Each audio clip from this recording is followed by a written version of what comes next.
اے نبی ان سے کہہ دیجئے کہ اے لوگو، اگر تمہیں اپنے باپ اور اپنے بیٹے اور اپنے بھائی اور اپنے زوج، مرد کے لیے بیوی، بیوی کے لیے شوہر، اور اپنے رشتہ دار، اور اپنے وہ مال جو تم نے بڑے محنت سے جمع کیے ہیں، اور اپنے وہ کاروبار جن میں کساد کا، سرد بازاری کا تمہیں خوف لاحق رہتا ہے، مندہ نہ ہو جائے، اور تمہارے وہ مکان جو تمہیں بہت محبوب ہیں، بہت سجایا ہے، بہت عمدہ فرنش کیا ہے، اعلیٰ ترین مکان بنایا ہے، اگر یہ 8 چیزیں زیادہ محبوب ہیں اللہ سے اور اس کے رسول سے اور اللہ کی راہ میں جہاد سے، فتربصوا، جاؤ، بیٹھے رہو، دفع ہو جاؤ، منتظر رہو، حتی یاتی اللہ بامرہ، یہاں تک کہ اللہ اپنا فیصلہ سنا دے، واللہ لا یہدی القوم الفاسقین، اللہ ایسے فاسقوں کو ہدایت نہیں دیتا۔ تو در حقیقت یہ اللہ تعالیٰ کی محبت کے تحت ہے کہ اللہ اور اللہ کے ساتھ جو عہد وفا استوار کیا ہے، ایاک نعبد و ایاک نستعین، کہ آدمی پھونک پھونک کر قدم رکھے، کہیں میں اللہ کی کسی حد سے تجاوز نہ کر جاؤں، اللہ کی قائم کردہ کسی حد کو پھلانگ نہ جاؤں،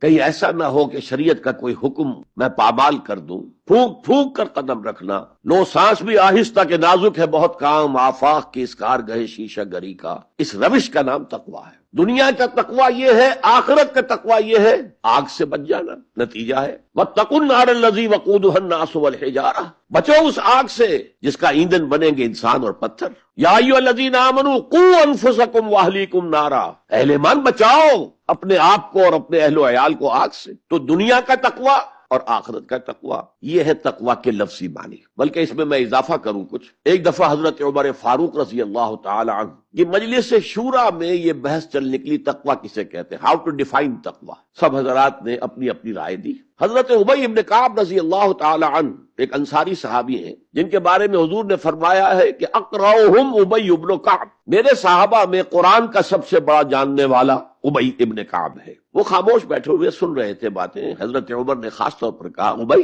آپ نے کچھ نکاح فرمائے؟ اب انہوں نے کہا کہ امیر المومنین دیکھیے، اگر کبھی آپ کو کسی ایسے جنگل میں سے گزرنا پڑے جس میں کوئی پگڈنڈی نہیں ہے، بڑی اونچی اونچی گھاس ہے اور قدم قدم پر خاردار جو ہیں جھاڑیاں ہیں، تو آپ کیسے گزریں گے؟ جسے میں بار بار کہہ رہا ہوں، پھونک پھونک کر قدم رکھنا۔ دیکھ لو کہیں اس گھاس کے اندر یہاں کوئی سانپ جو ہے وہ کنڈلی مارے بیٹھا ہو، تمہارا پاؤں سانپ پر جا پڑے، یا کسی اور موذی جانور کے بل میں پاؤں جا پڑے، یا کہیں تمہارے کپڑے جو ہے وہ کسی جھاڑی کے کانٹوں میں الجھ جائیں۔ بچ بچ کر نکلنا، یہ تقویٰ ہے۔ یہ زندگی ایک سفر ہے، ہماری منزل آخرت ہے۔ جیسے حضور نے فرمایا، انما الدنیا خلقت لکم وانتم خلقتم للآخرہ، یہ دنیا تمہارے لیے بنائی گئی ہے، تمہارے لیے برتنے کا سامان ہے، لیکن تمہیں آخرت کے لیے بنایا گیا ہے، یہ تمہارا گھر نہیں ہے۔ تو یہ ہے تقویٰ، اور تقویٰ کی تعلیم قرآن مجید میں اتنی شد و مد کے ساتھ آئی ہے، اتنی شد و مد کے ساتھ آئی ہے